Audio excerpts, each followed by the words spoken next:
So Damien Minna is a friend of mine I've known for about a year now, I guess. We met through Toastmasters here in Dana Point in California. And he has a story to tell. And he has a story that for some of us seems impossible. And yet at the same time, it has resonance with our lives. You know, how we live our lives, how do we control, how do we make our lives the best it can be. If you don't know him and you can't tell in there, he's actually sitting in a wheelchair and has been for 16 years. I've known Damien now a year, I forget, but he faces that every single day. So imagine for yourself, you're in life. In his case, he was a football player. He was doing very well in school. He got a scholarship to a leading university. Probably wasn't big enough to be in professional sports, who knows?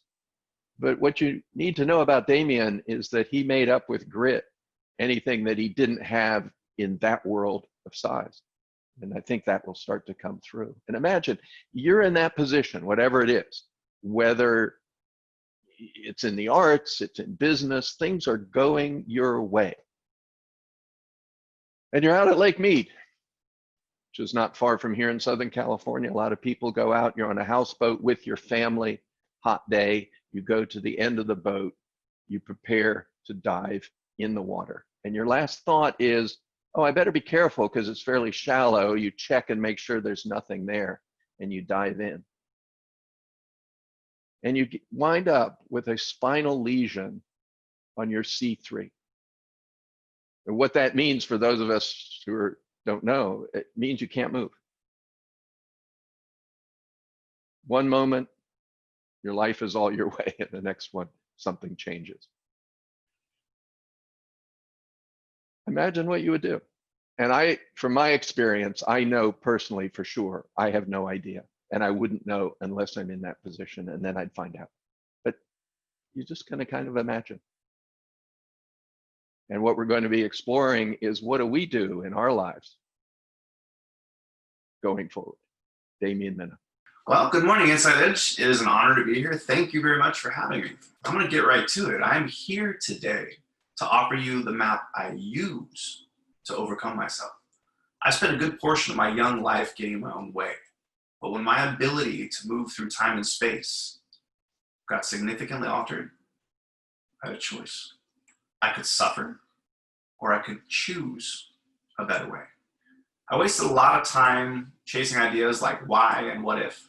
But once I developed a map to get me to where I needed to go, magic started to happen. By being mindful of my thoughts, it helped me accept the things as they are right now. The awareness this created helped me overcome fear and expectation. Purpose came with patience. I completely surrendered to believing in a better way, and it was a lot of hard work. But when I felt it, when I saw it in the hearts and minds of others, it made it all worth it. We will be making valuable use of our time here today at Inside Edge by entertaining 3 simple ideas. By practicing 3 thought experiments here this morning with the Inside Edge, you will be rewarded with a map to a better way. Now, your choice to use this map gives you the power to create change within yourself. Okay, everybody ready? Here we go. Imagine your life has just been significantly altered. Everything you know has changed. There has been a thought explosion. There are thoughts everywhere. Inside Edge. Grab anything you can right now to write something down. Grab a pen and paper. Pull out some notes on your computer, your iPad, your phone. Grab a piece of cardboard and some crayons. I don't care. Whatever it takes. Grab something to record your thoughts. We're going into a breakout room right now. There will be a guide in this room to explain to everybody what we're going to do next. Holly, could you cut us to a breakout room? Okay, that first exercise was really to just get your thoughts down in front of you, because a lot of times they're stuck up here in our head, and we don't ever take the time to be mindful to actually figure out how to get them out of our head and just onto a piece of paper. So throughout this exercise, if you guys have more thoughts, I suggest that you continue to write them down onto this piece of paper because we're going to use these thoughts later in the final exercise that we're going to do. So hang on to these thoughts. We will be using them. So there I am. I'm on a hospital table in a dark, eerie, cold room. I suddenly see myself floating away from my body. And like a scene from a Hollywood movie, I knew exactly what was going on. I was like, no, no, no, put me back in my body. Let me go back to my life. Let me go back to my life. And then, boom, I'm back laying on the table, looking it up at an abundant being of light. And this light starts talking to me. It says, if you want to go back to your life, there's 3 things that you need to do. There's 3 things you need to agree to. First, you have to find oneness within yourself. Second, you have to practice this oneness as an example of what it means to be so that you can influence your friends and your family and those that you love. And then finally, you got to get to work on your purpose. And since I wasn't going to disagree with an abundant being of light that was threatening my life, I agreed to the deal. So boom, I'm back in my body. And all of a sudden, a doctor is shining a light in my eyes. Now this was my first crack at mindfulness because I didn't know what was going on. When the doctor looked at me and said, hey, listen, do you know why you're here? I ran my tongue across my teeth and I was like, well, yeah, my teeth are all jacked up. I need to see a dentist. And he says, reach up and try to touch your nose. So when it comes to being mindful, and you wake up in a hospital and your teeth are all jacked up, and you can't reach up and touch your nose, and I didn't even know where to begin in terms of thinking. For the next 2 years, I dealt with depression in a way that I can't even quantify. I don't remember if it was light, dark. I watched a lot of football. I don't know who won the games, who won the Super Bowls. I was depressed, and I was depressed in a way that was so overwhelming that I had no idea how to deal with it because this was real fear. I really didn't understand how to quantify what I was going through. Before I got hurt, there was a time, just to give you an example, when I went into this sandwich shop across the street from a junior college that I was going to. And as I walked in, there were 2 girls sitting off to the right. And I noticed that they saw me as I walked in. And then when I went out, as I put my glasses up, I kind of winked at them and they shuffled in their chair and they were obviously interested. And it felt good. It felt good being the guy that could walk into a sandwich shop and, smile at a couple of girls and have them smile back. About a year after I got hurt, I went into that same sandwich shop. This time as a quadriplegic. I rolled in there in my tank of a power wheelchair. And there were 2 girls sitting in the exact same spot as a few years back when I was on my feet. This time was much different though. This time when I was leaving and I went to make eye contact to smirk, they didn't even want to look at me. The whole energy was completely different. So when you lose a sense, when you lose the ability to see, you gotta learn to hear better. When I lost my ability to move through time and space like I was used to, the sensitivity that I was experiencing was off the charts. It was absolutely something that I had to get used to. And I didn't want to get used to it. I couldn't stand it. I was over it. I wanted to be an athlete. I wanted to be the Damien that I knew how to be. I didn't want to have to struggle to figure out how to live a quadriplegic life. And there was a time where I seriously considered ending it. And I'm a positive person that loves life. So to even consider ending my life was drastic. And it was difficult. How was I even going to do it? I had to put time and effort into ending it. So I thought about it. I was like, all right, well, what I'll do is I'll have my caregiver. He'll take me to the lake where I grew up and I'll have him sit on shore and tell him to let me go out onto the dock. I need some time, right? I was so quadriplegic when this had happened that I was using a sip and puff wheelchair. So for those of you that don't know what that is, since I couldn't move my limbs, I had to blow into a straw to be able to move my wheelchair. And going from being a successful athlete to having to blow into a straw and move a wheelchair, I didn't know if I wanted to do it. So I thought about it and I was like, what I'll do is I'll stay at the end of this pier and I'll blow into my straw and I'll drive my 200-pound chair into this water. And what'll happen is that it'll sink me to the bottom before the guy can come save me. Now this is a really dark time in my life. And in order to consider doing this, there were a lot of thoughts that I had to think about. So the day that I was going to end it, right, I was laying there in my bed and just a million thoughts were racing through my mind. And I was like, if I did this, it meant that I would be giving up on everybody that believed in me. It meant that I would be giving up on my friends and my family that love me. it meant that I would be giving up on myself, and it meant that I would be giving up on God. And I just couldn't do it. So in that moment, it was a monumental move in my own mindfulness, because I was able to completely eliminate the thought of being over it. So it was the first step that moved me towards accepting this. So I came up with a new idea. I was going to be a hero, right? I was going to overcome paralysis. What I was going to do is jump up out of this chair, and I was going to prove to the world that, Damien Minna can do anything. So I went to therapy 3 days a week, sometimes 4, sometimes 5. It was absolute my life. And I did it for years, 2, 3, 4 years. Hundreds of thousands of dollars I spent, hours and hours and hours. And I was getting better. Incrementally, I was getting better. But as I looked around at the rest of the world, I was this paralyzed guy trying to get back to a life that I once lived, while everybody else was getting married and buying houses and having careers and moving on with their life. So what I started to recognize is I was extraordinarily broken on the inside. And then there was one day where I went to therapy, and there was one guy that I really liked working out with. And we go back and forth and jaw this and that, but he said something that rubbed me wrong one day, and I got a little sharp, and I fired back at him. So the next time that I came to therapy, I recognized that he was no longer on a schedule. He'd been taken off completely. And I was bitter, so I was. And he ended up moving to Canada. And right before he left, I rolled up to him and I said, "Hey, listen, man, I'm really sorry. I value your friendship. You're an incredible trainer. Why don't you just train me a few more times before you leave?" And he said, "I'd be more than happy to. But the reason that I pulled myself off your schedule is because I realized something." He goes, "Damien, you might or might not get out of that wheelchair." He goes, "But if you don't learn the lesson that you were intended to learn, then you might be paralyzed for the rest of your life." And that stuck with me deeply. That was something that hit me hard. And I don't know if it was a week later or a couple weeks later, I found myself at my kitchen table. I was looking for caregiver help. And I was so overwhelmed that I just lost it. I just started absolutely bawling. And it's not something that I tend to do. I tend to put on a happy face and be that strong guy so that I can be this inspiration and this and that, but I just didn't have it on that day. And what happened was the caregiver that I currently had shut off the sink and walked around the corner, and he put his arms around me and he just gave me a big hug. I grabbed what I could. I strapped a pencil to my hand, and one key at a time, I poked out the most genuine ad that asked for help.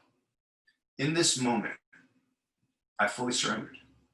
I let go of how bad I hurt. I let go of what I needed, or what I wanted, I should say, and I detailed what it is that I needed.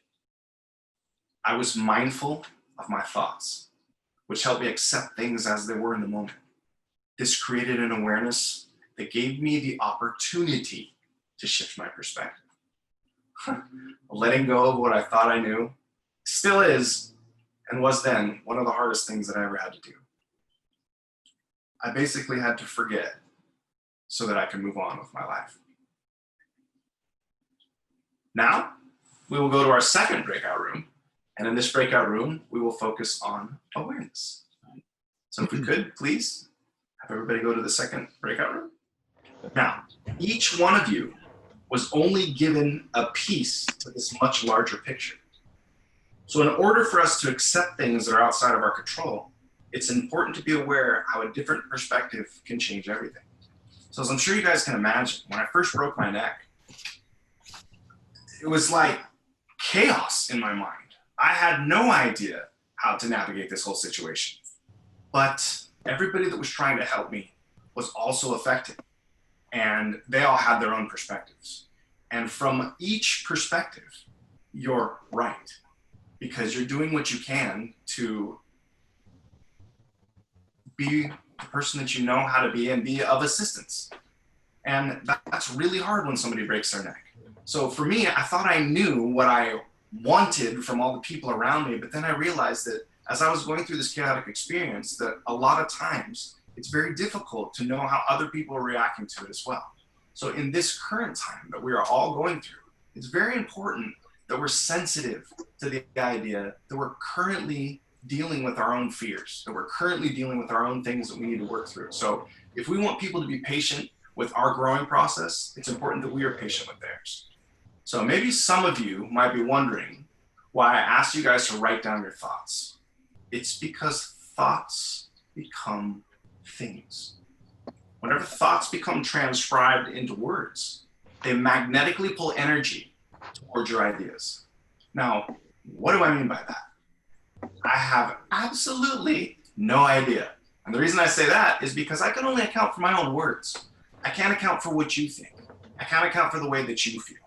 So be very cognizant of the words that you use, the ideas and the thoughts that you apply to your lives. But for me, by surrendering my broken perspective, I was able to charge my job posting for caregiver help with passion and vulnerability. I used words that specifically detailed what I was looking for. Now, by accepting my situation for what it was in the moment, I was able to clearly define what was needed for me to pursue my better way. So what I did is I detailed this ad, like I told you guys before the break. And it was one of the most soulful ads that I had ever put out there. It really let everybody know on the internet who I was and what it is that I was struggling with and what it is that I was going through. I had 5 or 6 extraordinarily genuine responses to the ad, and I set up interviews. There was one in particular that didn't quite fit because she was a female. And at the time of MySpace, I put her email address into MySpace so I could see a picture of her. And she was a pretty female. So like a total creep, I scheduled an interview for her to come through, knowing that I wasn't probably going to hire a 5-foot female to move a 6-foot deadweight quadriplegic, but what the heck, you know, she's going to walk through my front door, why not? So anyway, she glides through my front door with a bag of chocolate chip cookies and sits down like it was her couch. And I'm a little bit blown away, but she was really cool. So we had a great conversation, and it lasted about half an hour. And as we were starting to get to the end of the interview, I basically looked at her and I was like, listen, lady, you're 5 foot, 100 pounds, and I'm 6 foot, 200 pounds dead weight. There's no chance that I could hire you as much as I'd like to, but there's no way you could work this job. And she looked at me and she goes, don't doubt me. You don't know me. I'm mighty. And in that moment, I realized something. I was projecting my perspective onto her. And if I was doing that with a perfect stranger, then I might have been doing that at other places in my own life. So what I needed to do is recognize that it might take a different perspective to get me beyond where I'm currently at. And that's exactly what Rebecca did. She challenged my broken perspective. She taught me to look at life differently. She made me fully aware of the idea that I was accepting a dumbed down version of my life and that I did not need to do that. So I don't want to say that she was my employee for too long, but yeah, I kind of fell in love with her. And that's sort of the direction that it was going since the very beginning, because I really liked her. And she was one of the most impressive human beings that I had ever met. So when she'd come by on the weekends, it was more than just a caregiver that was just assisting. I saw something different. I saw something in life that made me want more.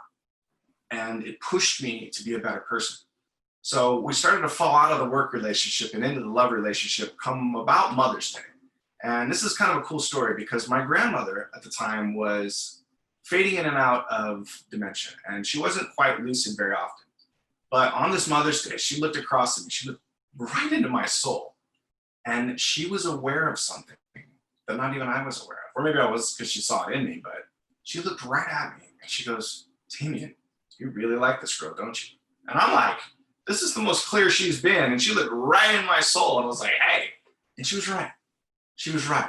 As I started to accept who I was in the moment, I started to accept that this was my life. I started to become aware of things that would help me appreciate my life beyond the suffering that I was currently experiencing. A lot of this was scary, man. I had to go all in. I mean, there was this fear perspective and I couldn't get beyond it. So I didn't even really entertain a space for having somebody else in my life. And when Rebecca came into my life, that's when she started with her gypsy spells. I'll get to the gypsy spells in a moment, but first I have to talk a little bit about the fear. There was a time when we were driving through Krispy Kremes, And I had set it up. I mean, I was going to go in for the first kiss. We bought the donuts. We drive through the drive-thru, open the box, we're eating, and I'm about, you know, that distance where I'm really close, and I couldn't move in for the first kiss, and I just choked. It was right there, and I didn't go for it. I was scared. I was scared of myself. I didn't understand how I was going to move this Damien through life in this way, and to be there for somebody else, to love somebody else. So what this person did by becoming a part of my life is they helped me completely redefine what love was. But like I said in the beginning, it took me surrendering to let that happen. As I resisted, I would run into problems. And Rebecca could probably tell you that there were a lot of times where I probably didn't deserve her love and her compassion because I fought against it. My learning process wasn't smooth. It wasn't easy. I fought. So she used her gypsy spells. What she would do is she would work all day, and then we would drive to LA for a concert. So I see this mother of 2 children busting her tail to just keep her chin above water, making road trips in the middle of the week to go to concerts. After that, she scheduled a trip to go to Stanford so that we could go see the Dalai Lama speak.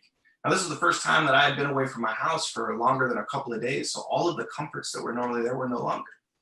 But as I started to fall in love with Rebecca, I started to realize the comfort is what you make of it, and you can decide what you want to be in the moment as you go. So I married this woman, and she's now my wife. We did it totally differently. When we got married, we rented a suite at the Laguna Surf and Sand, and we had everybody go out onto the massive deck, and only the immediates with our families and our priest, we got married as we overlooked the ocean. And after, we went and got tacos. About 2 weeks later, a couple months later, we did a roast instead of your traditional ceremony. Instead of having sappy speeches, we had all of the bridesmaids and grooms absolutely roast us with all the fire that they could come up with. And we had a blast, an absolute blast. We completely redefined what love was. But then after the sparkle of marriage started to die down, real life caught up, and things got difficult. We were grinding. Rebecca was working a 9 to 5. We were paying the bills. I was a volunteer freshman football coach. But something was just a little bit off. We were getting there, but then all of a sudden life hit. We found out that Rebecca's mom had cancer. For about a year, she did chemotherapy and she got it to go into remission, but almost a year to the date after it went into remission, she passed away. Now, the awareness that we were experiencing as a couple was so overwhelming that something had to give. Everything going on around us was so complicated that we had no room to learn, to heal, or to grow. We both deeply yearned to find value in our life, but we couldn't isolate the thoughts that we needed to be able to pursue happiness. So when an old friend called and proposed that we shoot a healing documentary with a Shaolin healer in the middle of the Indonesian jungle, we did what any normal couple would do. We sold all of our things, got on a plane, and moved to a third world island on the other side of the world.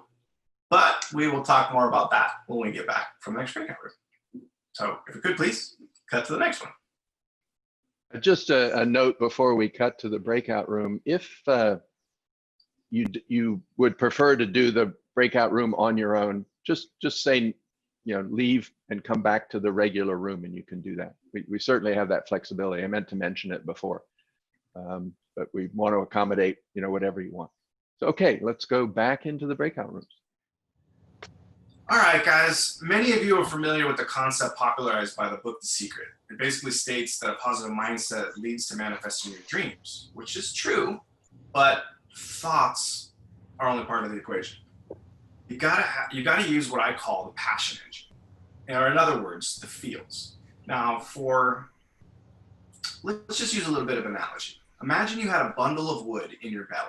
Now, eventually what's gonna happen is that wood is what you will catch fire so that you can have the burning feeling in your belly so that you can go out and accomplish incredible things. Now, the way you start that fire is with your thoughts. You use your thoughts. Your thoughts create the spark. So in order for the spark to get down to the wood, it's got to pass by your heart. Now your heart is the passion engine. So if you're gonna light a fire, the spark starts it, it might get it going, but you're gonna need to use wind or air, something to kindle it. Your heart is that passion engine. It is the wind, it is the air. It's the compassion, it's the love, it's the way you make things go. So if you have too much passion, you'll blow the fire out.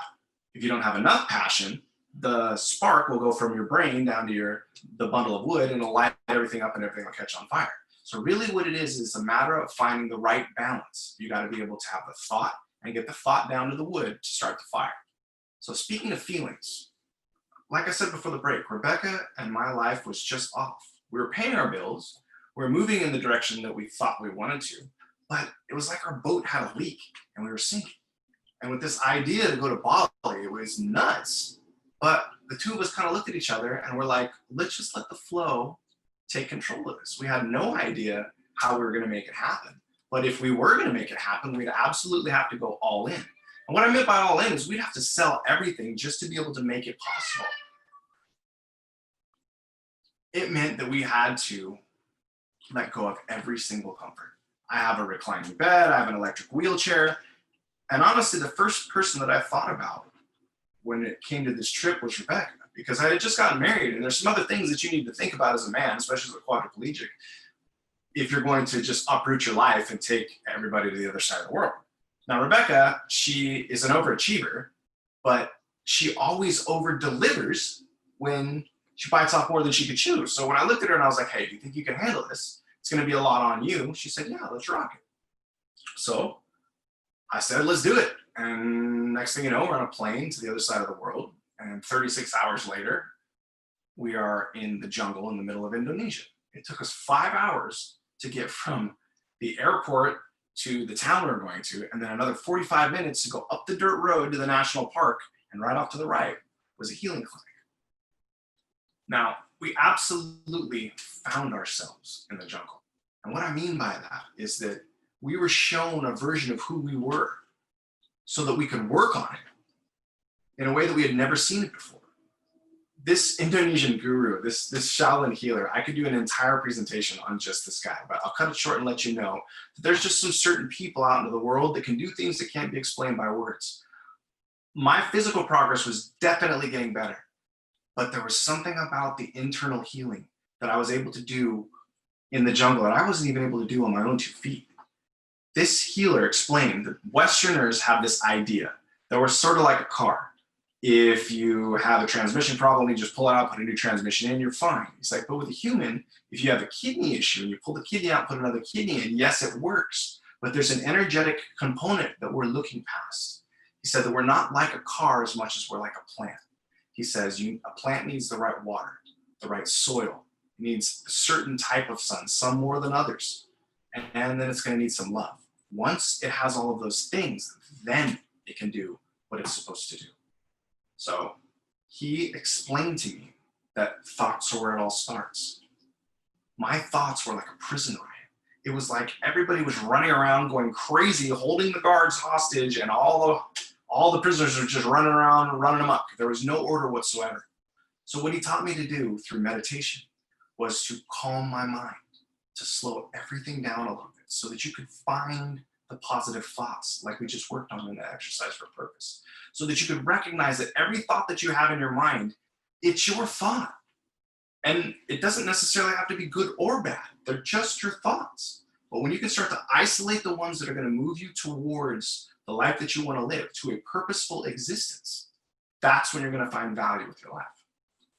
So I traveled all the way to the other side of the world, to the middle of the jungle, to be seen by a Shaolin healer guru, to recognize that the great adventure of life starts when you look yourself in the mirror, when you focus on who you are from the inside out. You have to heal from the inside out. So once the Jakarta experience ended, we were there for about 8 months, but the healing clinic shut down. And my friend had this great idea that we'd fly over to Bali and we would start a healing clinic over there. Now, when my healing physically started to plateau a little bit, all of a sudden the idea to shoot a documentary and to start a business in Bali, it sort of dwindled a little bit. And my friends kind of went in their own direction, which left Rebecca and I in the middle of Indonesia with a quadriplegic and a 5-foot little girl and our son all alone. So at one point we had to decide what to do. We got on a plane and we flew home and we moved in with my family.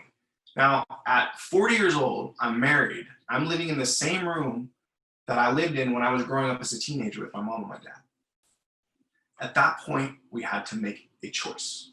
We had to decide who we were and how we wanted to live our lives. We could learn or we could suffer.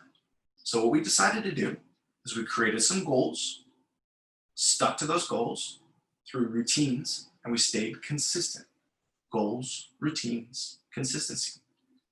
In doing that, Rebecca and I decided that we would never do anything that we don't want to do ever again. We made a decision that this is who we are. Rebecca didn't take pictures. She was a photographer. I didn't speak. I am a speaker. I didn't write. I am a writer.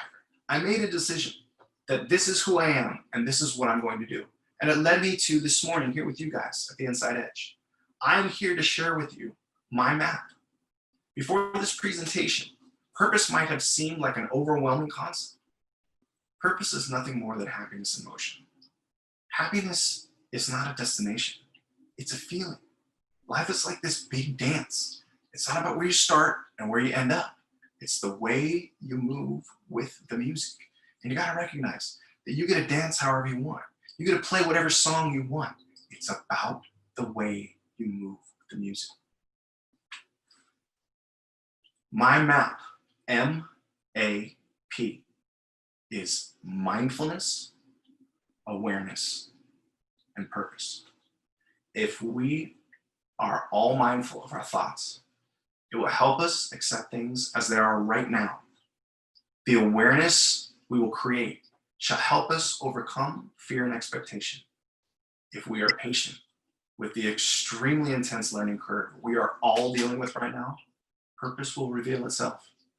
Every one of you is capable of making this happen. And I have just given you my map: mindfulness, awareness, and purpose. The question is, Inside Edge, do you believe in a better way? Thank you guys very much for having me this morning. Thank you, Harry. Thank you, Robin. Thank you, Diana. Thank you, Mahali. Thank you, Rebecca, my wonderful wife. And thank you, God, for this opportunity to be able to share what I've learned through suffering with everybody here. Wonderful, Damien. Thank you so much. Yes. I see applause everywhere. I see hands waved. Wonderful. We have a few announcements we were going to do. Diana tells me, though, she has a very hard stop at 10:30. We may run a few minutes over. Diana, you were going to do a final closing exercise. Well, do you have time still to do it? I want to tell you about some upcoming events, actually. We have some amazing things coming up. Our speaker on July 22nd is Dr. Loretta Bruning. She has a book called Rewire Your Brain for Happiness. And she really talks about the brain chemicals and how we can actually improve the use and create those chemicals in ourselves. That's going to be an amazing morning. On August 12th, we have a fabulous man named Martin Root, one of my favorite speakers ever at the Inside Edge. He is in charge of the project Heaven on Earth, and his subject is Now is the Time to Create Heaven on Earth. On August 19th, we have one of our own members, Marina Taikisera. She uses a combination of acupressure and essential oils to get a very wonderful, balanced healing effect on our own bodies. She's going to teach that to us. August 26th, we have Don Miguel Ruiz Jr.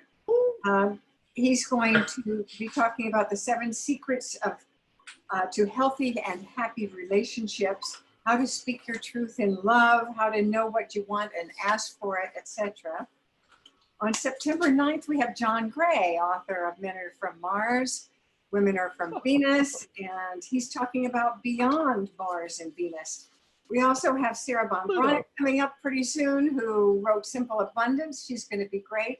And the great Alan Cohen, who's one of my favorite people on the planet. So we are in for some great speakers coming up. Over to you. Great, thank you, Diana. Exciting stuff coming on. let me see, where are we here? We have another 5 minutes. What I think I'd like to do is just to open it up for comments. We've listened to Damien. Damien, thank you so much for this story. I've heard it several times, and every time it just enlivens me, and you change it and improve it and demonstrate what it means to live your life. So thank you so much for that. So if anybody has any comments, questions, let's take a few minutes and just open for that. Yeah, stick your hand up and unmute yourself. Go ahead, Franny. So last sentence, instead of, no, bottom line, think about what's going well today instead of one's toothache. And that really is a sort of a very cartoon way of saying that that is an important lesson I learned today. Great, thank you, Franny. Thank you, Franny. Yeah, Joanne, you had something? Just unmute yourself. There we go. Damien, I wanted to thank you so much for all of that, and also to acknowledge that I see you wiggling around in your chair all the time, and then remembering how you were absolutely straight still on that table. So some good things are happening, obviously. In a major way. In a major way. I've created space for the universe to hear my requests to heal my body, and now I'm in the process of getting out of my own way.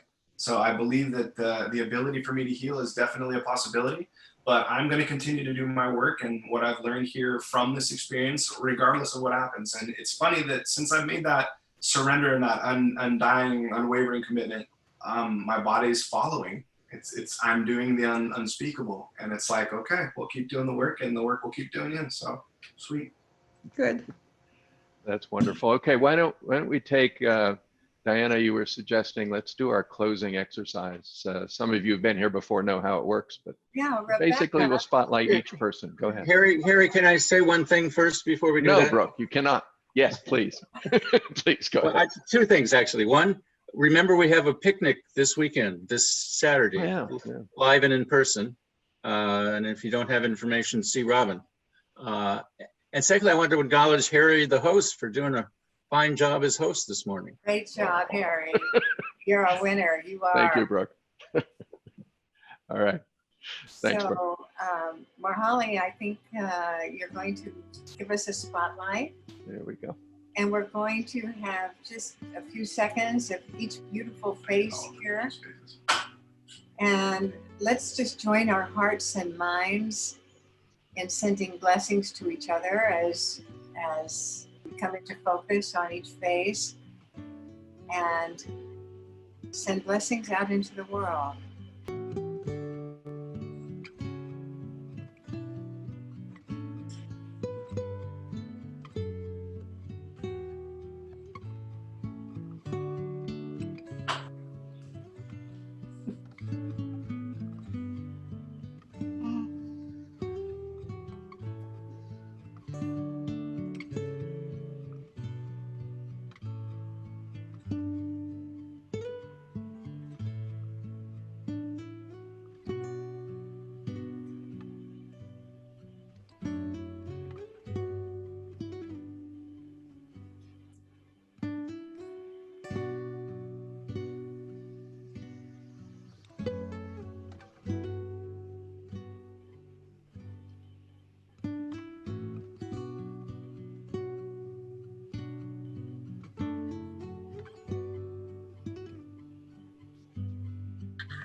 Thank you, everyone. That was perfect.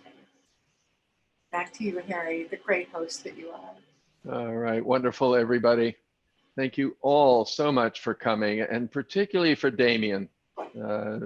Just wonderful. I really so appreciate having you in my life and hearing you explore and continue to grow.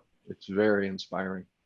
I think I've unmuted everybody. If you haven't, Real quick, Harry, I'd like to thank you as well, my friend. Harry, you've been a really cool addition to my life, and I rifled everybody off to thank at the end of the thing, and I forgot the host, man. It's like getting a queen taken by a pawn. So thank you very much, my friend. You are such a valuable asset to my life, and I really appreciate you and Robin, and thank you for having me on, guys. Yeah, I have great. a quick question. Were we going to have a second raffle? Anybody who wants to stay on and be part of a second raffle for the coaching session, I think. Yeah. Yeah. Cool. Okay, good. Why don't we do that? We'll do that afterwards. And just let's get since we're all unmuted here, just for ourselves, for the world, for the image of where we want to be going. Big applause. Make some noise. Yeah. Thank you, everyone. All right, wonderful. Thank you, everyone. Thanks, Thank you. everybody. Thank you. Bye for now. Good to see you all. Thank you. Anyone who would like to stay, we'll do the raffle. I had forgotten that in there. It will be. Yeah, so we'll put a number again between 1 do it and the same 50. way. Yeah, stick a the number chat. in the chat between 1 and 50, right? And Sorry, go Damien, ahead, Rebecca. explain what we're raffling for, just to make sure we're clear. Yeah, Damien. Actually, I'm an executive wellness coach. So what I do as my profession, I don't want to say on the side because it's kind of I do it all, speak and write and everything. But yeah, I'm a coach, and I'd like to help you achieve your goals, uncover hidden potential within everyone. So a 45-minute session, right? Yes, sir. Online with you. Yeah, that sounds great. All right, we got some numbers in there. 1 to 50. Yeah, see, this is the advantage now. We have a small group. Okay. Yeah, so Marhali, if you want to Marhali. throw that wheel.